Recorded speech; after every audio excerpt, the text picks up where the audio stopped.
Hello guys, welcome back to my channel. I am Sonal and आज की video में मैं आपको यूपीएससी एग्ज़ाम का पैटर्न और सिलेबस बताने वाली हूँ। मेरी पिछली वीडियो में मैंने आपको यूपीएससी के बारे में थोड़ा सा इन्फॉर्मेशन दिया था और उससे रिलेटेड पोस्ट के बारे में मैंने आपको बताया था, लेकिन इस वीडियो में मैं आपको बताने वाली हूँ कि यूपीएससी अपना एग्ज़ाम कंडक्ट कैसे करता है और उसमें सिलेबस क्या क्या है। तो वीडियो को स्टार्ट करते हैं। यूपीएससी अपना एग्ज़ाम 3 स्टेजेस में कंडक्ट करता है। पहला स्टेज है प्रिलिमिनरी एग्ज़ाम जो ऑब्जेक्टिव टाइप है। स्टेज 2 है उसका मेंस एग्जामिनेशंस जो रिटर्न फॉर्म में होता है और ऐसा कुछ आपको पेपर देंगे जिसमें आपको लिखना पड़ेगा। स्टेज 3 में आपका पर्सनालिटी टेस्ट और इंटरव्यू होता है जो यूपीएससी पैनल कंडक्ट करता है। तो स्टेज 1 जो आपका प्रिलिमिनरी एग्ज़ाम होता है वो कैसे होता है मैं आपको बताती हूँ। उसमें 2 पेपर होते हैं। Paper 1 that is GS studies, paper 2 आपका जीएस स्टडीज़ सी सैट होता है। पेपर 2 आपका क्वालिफाइंग पेपर होता है और दोनों के लिए 2 आवर्स होता है और मार्क्स दोनों का 200 मार्क्स ईच का होता है। तो आपके प्रीलिम एग्ज़ाम का जो पूरा टोटल है वो 400 मार्क्स बन जाता है। अब मैं आपको सिलेबस बताती हूँ प्रीलिम्स के लिए। तो पेपर 1 में आपको करंट इवेंट आएगा, national and international importance, history of India and Indian national movement, Indian and world geography, physical social economic geography of India and the world, Indian polity and governance जिसमें constitution, political system, panchayati raj, public policy, issues, rights etcetera, economic and social development, sustainable development जो आजकल बहुत important है। आपको पता होगा, अगर आप अप टू डेट है तो आपको पता होगा कि सस्टेनेबल गोल्स अचीव करना है इंडिया को, तो वो ध्यान में रखिए। पॉवर्टी जो ऑब्वियसली इंडिया में अभी भी है, inclusion, demographic, social sector initiatives etcetera, general issues and environmental, ecology, biodiversity and climate change and general science. हमेशा ये बात ध्यान में रखिए कि आपको किसी भी सब्जेक्ट में स्पेशलाइजेशन नहीं करना है, लेकिन आपको हर एक सब्जेक्ट के बारे में पता होना चाहिए, बिकॉज सारे subject exam point of view से बहुत इंपॉर्टेंट होते हैं, मेंस के लिए भी और प्रीलिम्स के लिए भी। बिकॉज प्रीलिम्स ऐसा एग्ज़ाम है जिसमें बहुत सारे बच्चों को एग्ज़ाम देकर भी वो सिलेक्ट नहीं होते, एलिमिनेट हो जाते, because you have a cut off और एग्ज़ाम में नेगेटिव मार्किंग भी होती है। तो वो बात हमेशा हमें ध्यान में रखनी है कि एग्ज़ाम में एमसीक्यूज़ अगर आप सॉल्व करते हो, लाइक प्रीलिम्स में आपको एमसीक्यूज़ ही देते हैं, तो उसमें आपके नेगेटिव मार्किंग भी होती है, तो वो ध्यान में रखना पड़ेगा। पेपर 2 में आपका कॉम्प्रिहेंशन आता है, इंटरपर्सनल स्किल्स जिसमें कम्युनिकेशन स्किल्स ज़्यादा है, जो बहुत इंपॉर्टेंट है ना सिर्फ ऑफिसर्स के लिए लेकिन for every common people communication skill is important. Logical reasoning है, एनालिटिकल एबिलिटी है, decision making and problem solving जो एक ऑफिसर के लिए इम्पोर्टेंट होता है। और इंटरव्यू में आपको कई बार डिसीजन मेकिंग और प्रॉब्लम सॉल्विंग के ऊपर भी क्वेश्चन पूछते हैं, आपको सिचुएशंस दिया जाता है, उस हिसाब से आपको क्वेश्चंस भी पूछे जाते हैं। तो इसीलिए एग्ज़ाम कंडक्ट करते हैं यूपीएससी, ताकि पता चले कि कौन से इंसान में कितनी एबिलिटीज़ है, डिसीजन मेकिंग क्या है, प्रॉब्लम सॉल्व कर सकता है कि नहीं, उसका कम्युनिकेशन स्किल कैसा है। तो ज़्यादा करके इंटरव्यू में भी लोग क्लियर नहीं होते हैं, तो ये आपको ध्यान रखना पड़ेगा। बेसिक न्यूमेरेसी जिसमें numbers and the relations, orders of magnitude etcetera, फिर डाटा इंटरप्रिटेशंस जिसमें चार्ट्स आता है, ग्राफ्स होता है, टेबल्स, डाटा सफिशिएंसी एक्सेट्रा। और हमेशा याद रखिए ये क्लास 10th लेवल का मैथ होता है, लेकिन बहुत सारे बच्चे मैथ्स ड्रॉप कर देते हैं, नहीं लेते हैं, तो उनके लिए थोड़ा डिफ़िकल्ट हो जाता है। But I think engineering students के लिए थोड़ा ईजी हो जाता है, लेकिन सबको प्रैक्टिस इक्वली करना पड़ता है। फिर आते हैं यूपीएससी मेंस एंड इंटरव्यू के पैटर्न के ऊपर। तो मेंस का पैटर्न कुछ ऐसा होता है, पेपर ए और पेपर बी। जो पेपर ए है आपका कंपलसरी इंडियन लैंग्वेज एक होता है, जो मैं आपको वीडियो के एंड में बताऊंगी। फिर आपका इंग्लिश होता है जो दोनों क्वालिफाइंग नेचर होता है, 3 आवर्स का होता है और 300 मार्क्स ईच का होता है। फिर आपका पेपर 1 ऐसे होता है, जो आपको टॉपिक्स दिए जाएंगे, आपको उसमें से सिलेक्ट करना है और उसी टॉपिक से रिलेटेड आपको आपके एग्ज़ाम में लिखना है और उसी के ऊपर आपको मार्क्स दिए जाएंगे। वो भी 3 आवर्स का रहता है, 250 मार्क्स का रहता है। पेपर 2 आपका जनरल साइंस 1 रहता है एंड ड्यूरेशन सबके लिए आप देख सकते हो, ड्यूरेशन सबके लिए सेम है। मार्क्स भी सबके लिए सेम है, सिर्फ पेपर ए और पेपर बी के लिए मार्क्स अलग है, ठीक है। और इन सब के बाद आपका इंटरव्यू और पर्सनालिटी टेस्ट होता है अगर आप मेंस क्लियर करते हो तो, और वो आपका 275 मार्क्स का रहता है। सो हमारा पूरा जो एग्ज़ाम का ग्रैंड टोटल है वो 2025 मार्क्स का रहता है। मतलब आपको इतने में से आपको स्कोर करना है कि आप एग्ज़ाम क्वालिफाई हो जाओ। ऐसा नहीं है कि कम आ गया, आपके रैंक पर भी इसका इफ़ेक्ट हो सकता है। तो हमेशा याद रखिए कि ग्रैंड टोटल आपका 2025 मार्क्स का है, इंटरव्यू आपका 275 मार्क्स का है, आपका मेंस एग्जामिनेशन 1750 मार्क्स का है, और आपका यूपीएससी पूरा 400 मार्क्स का है। पेपर 1 में, यूपीएससी के पेपर 1 में आपको 100 क्वेश्चंस दिए जाते हैं, और पेपर 2 में जो CSAT है उसमें आपको 80 क्वेश्चंस दिए जाते हैं फॉर 200 मार्क्स, और टाइम दोनों के लिए सेम है। लेकिन लेंदी, बहुत बच्चों को लेंदी हमेशा CSAT लगता है क्योंकि उसमें कॉम्प्रीहेंशंस होते हैं, जैसे कि मैंने आपको बताया कॉम्प्रीहेंशंस होते हैं, फिर उसमें मैथ होता है और रीजनिंग होता है, जो एक बार आप अगर प्रिपरेशन स्टार्ट कर दोगे तो आपको पता चलेगा। मैं इन सारे सब्जेक्ट्स की बुक लिस्ट भी आपके साथ शेयर करूंगी मेरे नेक्स्ट वीडियो में।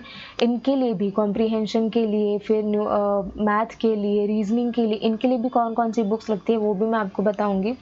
फिलहाल हम सिलेबस फॉर मेंस देखते हैं। सो पेपर 1 ऐसे होता है, जो मैंने आपको बताया कि पेपर 1 ऐसे है। तो ऐसे में ऑब्वियसली वो लोग टॉपिक देंगे तो उसके ऊपर आपको लिखना है, और पूरा जो मार्क्स है वो इसी के ऊपर होगा। पेपर 2 आपका जनरल साइंस है, जिसमें आपका Indian heritage, culture, history and geography of the world and society ये इंक्लूडेड होता है। अभी इंडियन हेरिटेज एंड कल्चर में आपका कवर होगा आर्ट फॉर्म्स होगा, लिटरेचर होगा, आर्किटेक्चर होगा, फिर मॉडर्न इंडिया, मतलब सब में कुछ ना कुछ ये आपका इंडियन हेरिटेज में होगा, जिसके लिए अलग बुक है।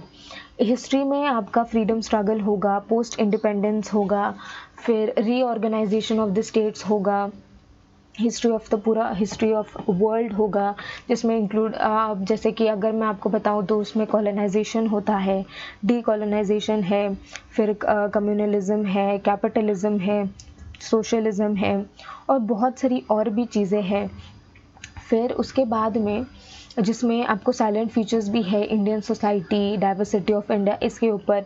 फिर वुमेंस का रोल क्या है ऑर्गेनाइजेशंस में, इश्यूज़ में, अर्बनाइजेशंस में, अर्बन एरियाज़ के भी प्रॉब्लम्स यहाँ पे रिलेटेड आपको बता दिए जाएंगे, पॉवर्टी बता दी जाएगी। फिर geography of the world and society में आपको ऑब्वियसली इसके साइलेंट फीचर्स जाने पड़ेंगे, वर्ल्ड्स फिजिकल ज्योग्राफी के। फिर डिस्ट्रीब्यूशन, नेचुरल रिसोर्स का डिस्ट्रीब्यूशन कहाँ पर है, कौन सी कंट्रीज़ में है, कौन सी कंट्री में कौन सा नेचुरल रिसोर्स है, फिर इंडिया में कौन कौन से नेचुरल रिसोर्सेज मिलते हैं, या फिर यहाँ पे कौन कौन से सेक्टर्स है, प्राइमरी, सेकेंडरी और टर्शरी सेक्टर में क्या क्या इंक्लूडेड है इंडिया में या फिर बाहर के कंट्रीज़ में। फिर इम्पोर्टेंट जो फिज़िकल फिनोमेना सच एज, मतलब कि जो नेचुरल डिज़ास्टर्स होते हैं, which includes earthquake, tsunamis, volcanic activities, cyclones, इन सब के बारे में भी आपको पढ़ना पड़ेगा। आपको फिर अपनी जो गैलेक्सी है, मिल्की वे गैलेक्सी, उसके बारे में, मतलब मैं एक बता रही हूँ कि ये आपको इस पेपर में, लाइक GS1 में आपको ये पढ़ना पड़ेगा। वाटर बॉडीज़ इंक्लूडेड होती है, आपका फ्लोरा एंड फौना इंक्लूडेड होता है, उसमें कौन कौन से चेंजेस होते हैं, ये आपको GS1 में पढ़ना पड़ेगा।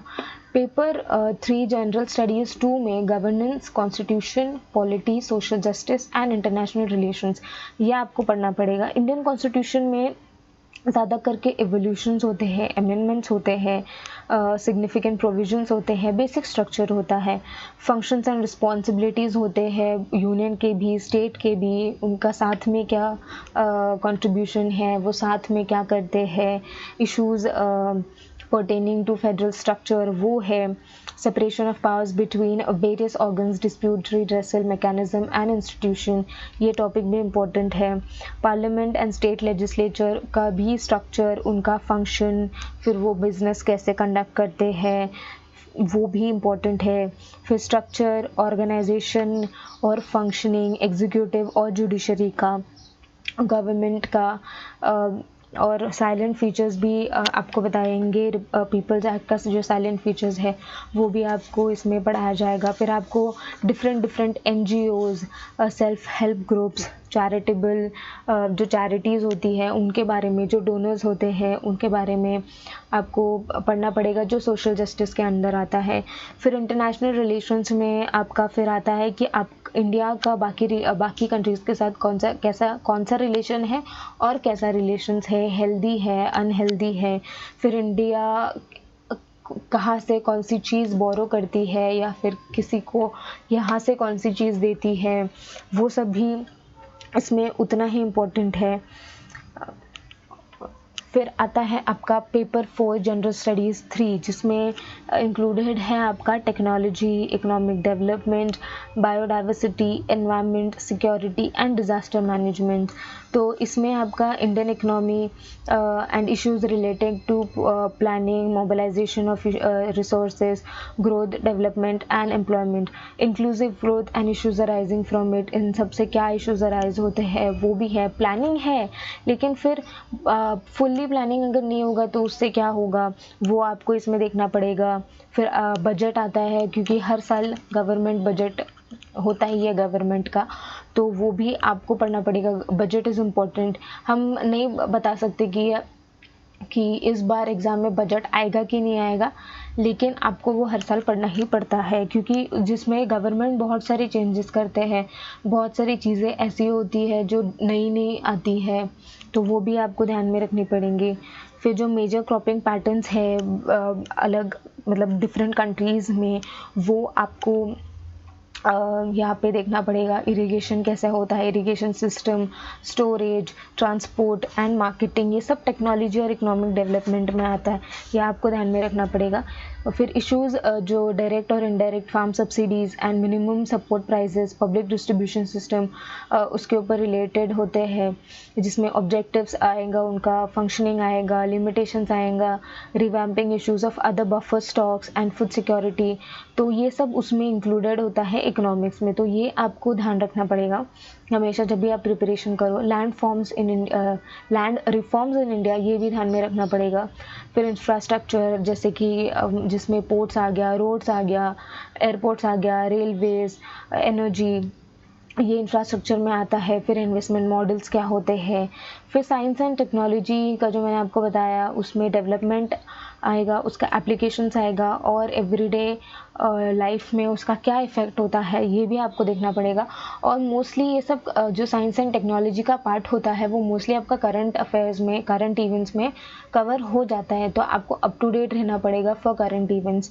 मैं उसके लिए भी बताऊंगी कि आपको क्या रीड करना चाहिए, सोर्सेज क्या है, वो सब इम्पोर्टेंट है। जो बच्चे पहले से प्रिपेयर कर रहे हैं उनके लिए उनको पता होता है कि एक्चुअली हमें क्या प्रिपरेशंस करनी है, हमको क्या पढ़ना है। लेकिन जो बच्चे नए नए आते हैं तो उनको थोड़ा अच्छे से समझाना पड़ता है, तो इसके लिए मैं आपको बुक लिस्ट भी दूंगी और मैं बताऊंगी भी कि अदर देन बुक्स आप और क्या पढ़ सकते हो, तो ये भी मैं आपको बताऊंगी।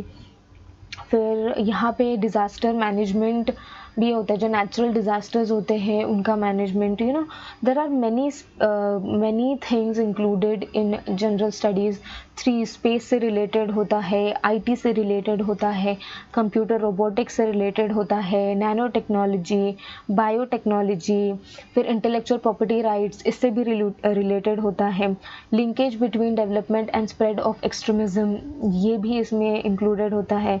फिर बहुत सारे सिक्योरिटी फोर्सेस एंड एजेंसीज और उनके mandate, security challenges, the management in broader areas, linkages of organised crimes और टेररिज्म, ये बहुत सारी टॉपिक्स है जो इंक्लूडेड है पेपर 4 जनरल स्टडीज़ 3 में। अब आता है पेपर 5 जनरल स्टडीज़ 4 की बात, जिसमें एथिक्स, इंटीग्रिटी एंड एप्टीट्यूड आता है। इस पेपर में जो क्वेश्चंस है वो जो कैंडिडेट है उनका एटीट्यूड एंड अप्रोच, एक चीज़ के बारे में क्या है वो जानने के लिए एग्ज़ाम कंडक्ट होती है। प्रॉब्लम सॉल्विंग या फिर प्रॉब्लम सॉल्विंग का जो अप्रोच है उनका, उनके बारे में एग्ज़ाम्स होती है, जिसके लिए भी बुक्स है। आप या तो किसी क्लास के नोट्स भी इस सब्जेक्ट के लिए प्रेफर कर सकते हैं, या फिर इसके लिए बुक है जिसके बारे में मैं आपको बाद में बताऊंगी। और इसमें केस स्टडीज़ भी होती है। एथिक्स, इंटीग्रिटी एंड एप्टीट्यूड, ये जो पेपर है इसमें केस स्टडीज़ भी होती है, और यहाँ पे मैंने किया हुआ है GS4, ठीक है, तो आप देख सकते हो। और यहाँ इसमें केस स्टडीज़ भी आपको होती है, तो इसके लिए आपको केस स्टडीज़ सॉल्व करनी पड़ेंगी।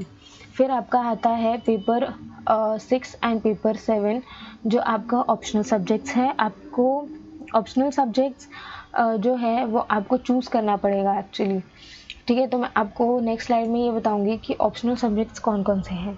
तो यहाँ पे ऑप्शनल सब्जेक्ट्स है, आप देख सकते हैं। पहला anthropology, agriculture, chemistry, commerce, animal husbandry and veterinary, botany, civil engineering, economics, geography, zoology, law, medical science, physics, psychology, electrical engineering, geology, history, management, mechanical engineering, philosophy, political science and international relations, public administration, statistics, accountancy, mathematics, sociology.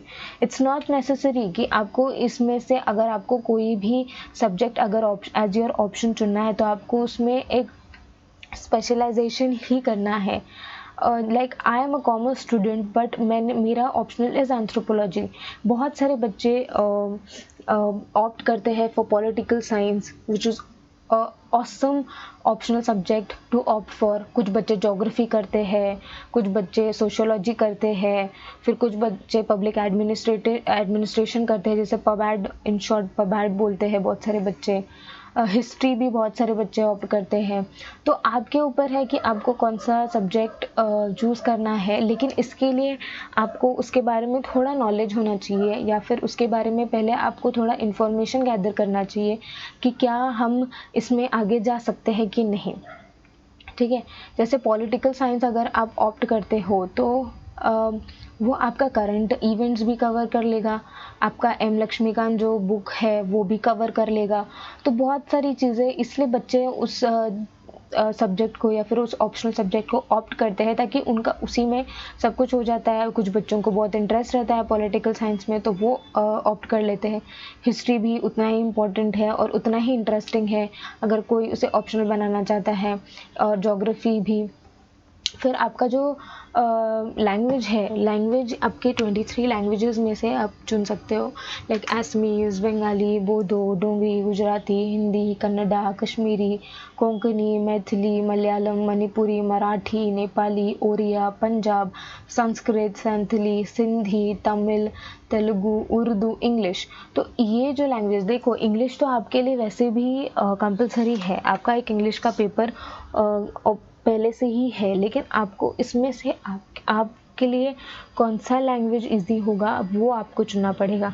या तो आप मराठी चुन लो, या फिर आप जहाँ से belong करते हो और आपको वो लैंग्वेज आती है तो ही आप चुनो। ऐसा ज़रूरी नहीं है कि अगर आप तमिल से हैं तो आप तमिल चुन लो, ऐसा नेसेसरी नहीं है। आप गुजरात से हो तो आप गुजराती चुन लो, it's not necessary, it's totally upon you कि आपको इसमें से कौन सा सब्जेक्ट चुनना है जो आपको मेंस एग्ज़ाम में हेल्प करेगा। बिकॉज जो बाकी सारे पेपर्स इम्पॉर्टेंट है मेंस में, तो ये भी इम्पॉर्टेंट है, क्योंकि ये क्वालिफाइंग नेचर का एग्ज़ाम है, क्वालिफाइंग पेपर है, तो आपको इसमें क्वालिफाई करना ही पड़ेगा, ठीक है। तो ध्यान से चुनेगा जब भी आप लैंग्वेज के बारे में और आपका ऑप्शनल सब्जेक्ट चुनेंगे तभी। अब आते हैं इंटरव्यू के लिए। तो इंटरव्यू क्यों कंडक्ट किया जाता है, इंटरव्यू कौन कंडक्ट करता है, पहले वो इम्पोर्टेंट है। इंटरव्यू जो कंडक्ट होता है, एक बोर्ड कंडक्ट करता है, पैनल कंडक्ट करता है, जिनके पास आपके ऑलरेडी रिकॉर्ड्स होते हैं, मतलब अपने प्रीलिम्स में कितना स्कोर किया है, मेंस में कितना स्कोर किया है, और वो उनके पास ऑलरेडी रिकॉर्ड होता है। उनको फ़र्क नहीं पड़ता है कि आपके कितने मार्क्स थे 10th में, 11th में, बिकॉज यूपीएससी में ये सब मैटर नहीं करता है। यूपीएससी में ये मैटर करता है कि आपकी एबिलिटी क्या है, आपका डिसीजन मेकिंग पावर क्या है। इसीलिए आपको कॉम्प्रिहेंशंस, लाइक पेपर 2 में जैसे मैंने आपको बताया था कि सिलेबस फॉर प्रीलिम्स में मैंने आपको बताया था पेपर 2 में कि जनरल एबिलिटी टेस्ट करते हैं, यू नो। तो इसीलिए आपका इंटरव्यू टेस्ट होता है, क्योंकि इंटरव्यू में आप कुछ लिख नहीं सकते हो, आप कुछ मार्क नहीं कर सकते हो, you have to face the board, ठीक है। फिर उसके बाद में जो बोर्ड है वो अनबायस्ड होती है ऑब्वियसली। लाइक वो ये नहीं बोलेगी कि इस बच्चे को ज़्यादा मार्क्स दो, उस बच्चे को ज़्यादा मार्क्स दो, ऐसा कुछ भी नहीं बोलेगी। वो अनबायस्ड होती है जैसे मैंने यहाँ पे लिखा है, और वो हमेशा आपका मेंटल कैलिबर टेस्ट करेगी। Because for an officer, like कोई भी ऑफिसर हो, सिर्फ आईएएस की बात या फिर आईपीएस की बात मैं नहीं कर रही हूँ, कोई भी ऑफिसर हो, उनका मेंटल कैलिबर क्या है ये हमेशा चेक करेंगे जो इंटरव्यूअर्स होते हैं वो। और interview obviously strict cross examinations नहीं होता है, तो डरना नहीं है, बस कॉन्फिडेंटली जाके आपको वहाँ पे जवाब देना है। अगर आपको जवाब नहीं आता है, अगर इंटरव्यू में कोई भी इंटरव्यूअर अगर आपसे सवाल पूछता है, पैनल मेंबर आपसे कोई भी सवाल पूछता है जो आपको नहीं आता है, तो प्लीज़ रॉन्ग आंसर्स मत दीजिए। सिर्फ उनको इतना बोलिए कि सॉरी मुझे नहीं आता है आंसर, एंड आप हिंदी में भी इंटरव्यू दे सकते हैं और आप इंग्लिश में भी इंटरव्यू दे सकते हैं। तो फ्री रहिए कि आपको इंग्लिश बोलना अगर नहीं आता है, फिर भी अगर आप लिख पाते हो थोड़ा और आपने मेंस आपका इंग्लिश में दिया है, तो इट्स नॉट नेसेसरी कि आप आपका इंटरव्यू भी इंग्लिश में ही दें, आप हिंदी में दे सकते हैं। और अगर कोई आपको सवाल जवाब नहीं आता है, किसी सवाल का जवाब अगर आपको नहीं आता है, तो सॉरी बोल दीजिए कि मैं नहीं जवाब दे सकता। गलत आंसर्स मत दीजिए, बिकॉज़ वो भी आपका चेक करेंगे कि एक कॉन्फिडेंटली गलत आंसर दे रहा है, तो वो मत कीजिए। अगर आपको सिर्फ एक गेस करना है तो उस तरीके से आपको बोलना पड़ेगा कि मैं अनुमान लगा रहा हूँ या फिर मैं गेस कर रहा हूँ कि शायद ये चीज़ हो सकती है। तो इंटरव्यू आपका बहुत इम्पोर्टेंट होता है। बहुत सारे बच्चों को ऐसा लगता है, एस्पिरेंट्स को ऐसा लगता है कि इंटरव्यू कुछ नहीं है, उनको जाके फेस ही तो करना है, हमें जो आता है वो उन्हें बोलना है। आपका जॉब का इंटरव्यू और आपका यूपीएससी का इंटरव्यू बहुत डिफरेंट होता है, तो आपको उसके ऊपर फोकस करना पड़ेगा। तो ये था आज का मेरा यूपीएससी का सिलेबस और pattern. Hope you like it. Please comment कीजिए, मेरे चैनल को सब्सक्राइब कीजिए, नोटिफिकेशन बेल भी दबाइए और हमेशा पढ़ते रहिए। लेकिन अपने लिए भी टाइम निकालिए, अपनी फैमिली के लिए भी टाइम निकालिए। ऐसा नहीं है कि अगर आप सिर्फ पढ़ रहे हो तो आप पढ़ोगे ही पढ़ोगे। और नेक्स्ट वीडियो में मैं आपको बुक लिस्ट भी दूंगी और आपको स्ट्रैटेजी भी बताऊंगी कि आपको किस तरीके से प्रिपरेशन करना है। क्योंकि बहुत सारे बच्चों का ये रहता है कि हमें 13 या 12 घंटे हमें पढ़ना पड़ेगा तभी हमारी यूपीएससी क्रैक होगी, तो ऐसा बिल्कुल भी नहीं है। अगर आप दिन के 10 घंटे, 8 घंटे, 7 घंटे भी पढ़ते हो तो भी आपका यूपीएससी क्रैक हो सकता है अगर आप एफिशिएंटली करते हो तो this is all for today's video. तो प्लीज़ लाइक कीजिए, शेयर कीजिए, सब्सक्राइब कीजिए और नोटिफिकेशन बेल प्लीज़ प्रेस कीजिए और शेयर कीजिए इस वीडियो को, क्योंकि उन बच्चों तक ये वीडियो पहुंचनी चाहिए जिनको इनकी बहुत ज़रूरत है। Thank you.